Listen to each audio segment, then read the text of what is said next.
Before we dive in, I went to the UK recently and I took all this footage and I have no idea what the hell to do with all of it, so I'm just going to let that play as I'm talking about this stuff. So I wanted to address a topic that so many of you guys message me with. I see it in the comments section all the time. Comments like, I feel like every day I live the same day. I want more than anything to be motivated, but it just feels like no matter what I do, nothing works. I feel so stuck. So maybe you're in that situation. Maybe you watch self-improvement content like this, hoping for an aha moment.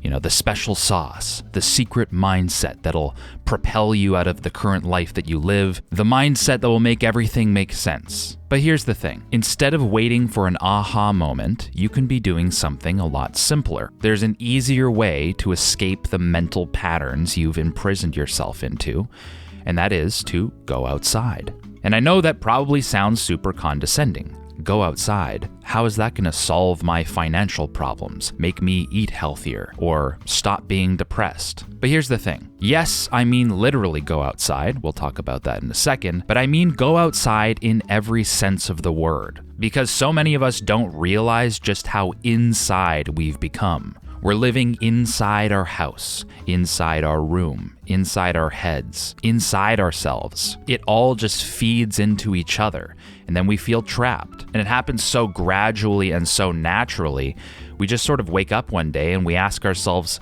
how come my life feels so small? I remember when I was a kid, there's new sights and sounds and people to meet, things to experience, but now it just feels like my life is tiny. There's nothing new under the sun. And that's because we've become inside. How did this happen? See, the more time we spend being inside our house, inside our car, on our phone, browsing social media, watching YouTube videos on your laptop, and the less time we spend as part of a community, being a person in the world, exposing ourselves to sunlight and external social scrutiny, we become isolated. When our mind isn't focused outwards and instead completely inwards, it's like we become toxically self-conscious. And not self-conscious like, oh, do these jeans make me look fat? But more like we become hyper-aware of our own existence. Our thoughts become extremely loud. We start to obsess about our own thoughts and our own ruminations. And our brain needs variety. You know, a healthy mind goes to different places and sees different things, engages in unique challenges, talks with different people. So what do we do about it? You know, not all of us can just quit our jobs and start eating sushi. Most of us are constrained. We're all pretty short in the freedom department. We can't just do whatever we want. Most of us have to go to a job, whether we feel like it or not. We have to make money to support ourselves and our family so we can pay rent. So if that's you, are you doomed? Obviously not. Why would I make this video and just tell you you're doomed? You probably know instinctively that there is an answer. There is a way to break out of this pattern. And that's why I'm saying go outside. Because sometimes the most complicated problems have the simplest solutions.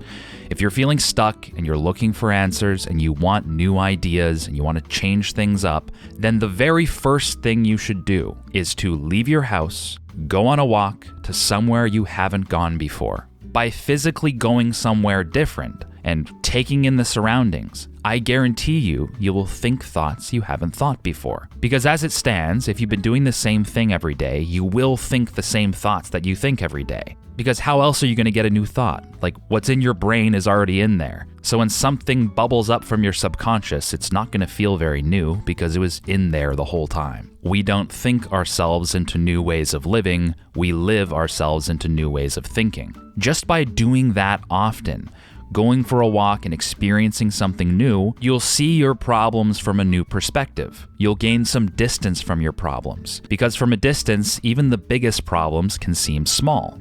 Even the most complicated scenarios can start to gain some simplicity. And speaking of thinking new thoughts, limit your time on YouTube and Instagram and TikTok because these algorithmically dependent platforms are the antithesis of thinking new thoughts. These apps are literally designed to keep you watching the same content constantly. Like anybody who spends any time on YouTube has the exact same complaint. They're like, man, I hate my YouTube homepage. There's like 3 channels on here. Where's the entire rest of the internet? Like, it's wild. My own YouTube homepage is like 3 types of videos. It's like hockey highlights, Rust gameplay, and chiropractic adjustment compilations. Like, one day in the entire year, your friend could be like, oh, check out this cool golf video. You should watch this funny golf video. So you look it up, and then you're like, okay, that was kind of funny. I watched most of that. And then for the rest of your life, your recommended golf content, you get sucked into this whole like golf phase. So it's like you get trapped into these like very sticky topics. You get trapped into this like mathematical algorithm, and your world shrinks and shrinks and shrinks until you're thinking the same thoughts and watching the same things for the rest of your life. Anyways, the world is huge. There are so many thoughts to be thought. There are so many things to be thunk. So many things to experience, so many places to go. There are answers to your problems. Your giant, complicated problems might actually have very simple solutions, but maybe you just can't see them because you're right in the middle of it.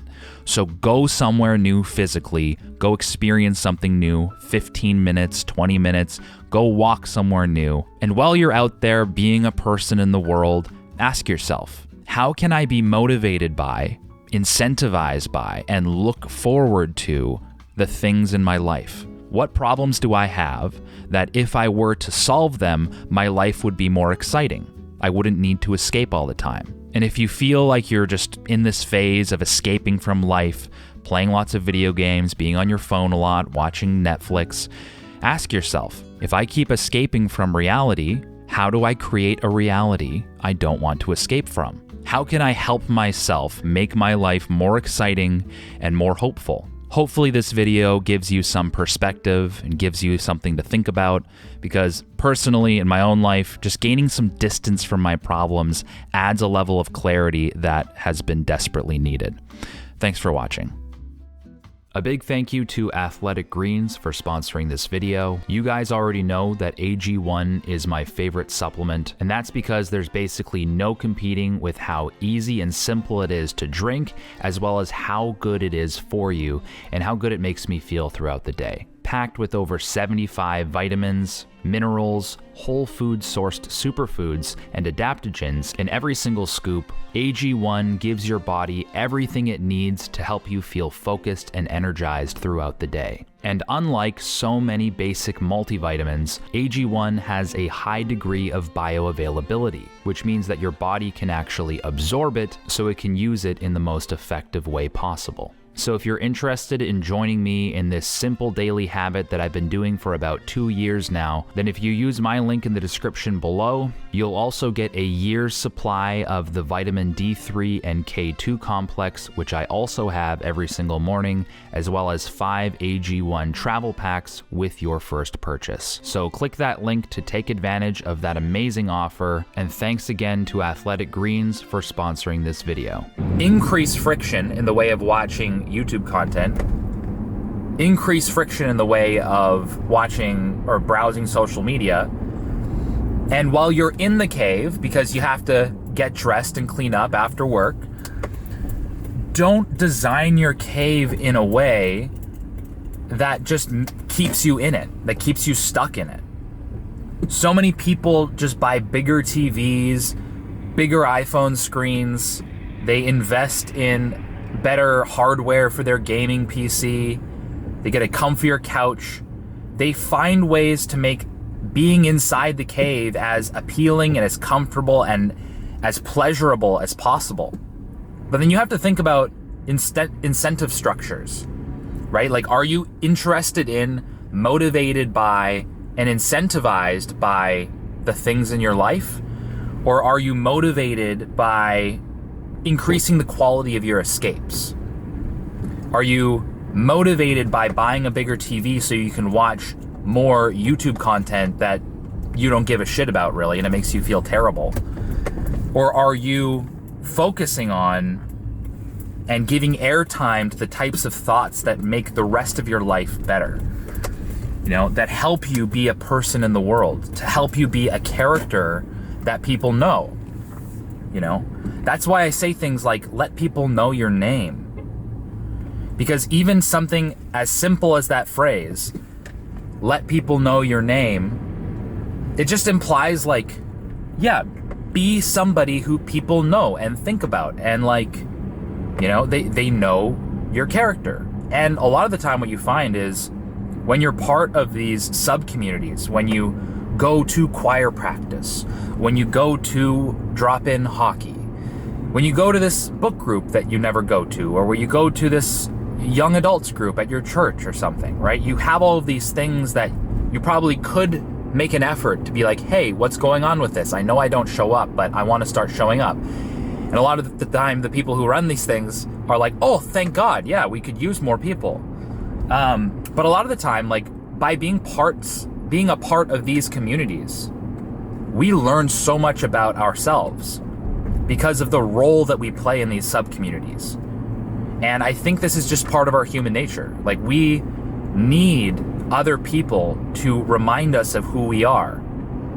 And if we don't and people are invaluable, they provide invaluable feedback too, right? Like, if you say something and jokes just continually don't land, right? And you're seen, and people look at you like you have some sort of problem, like maybe that's an indication that your comic material needs some work. Maybe you need to learn how to listen instead of just monologue, like me.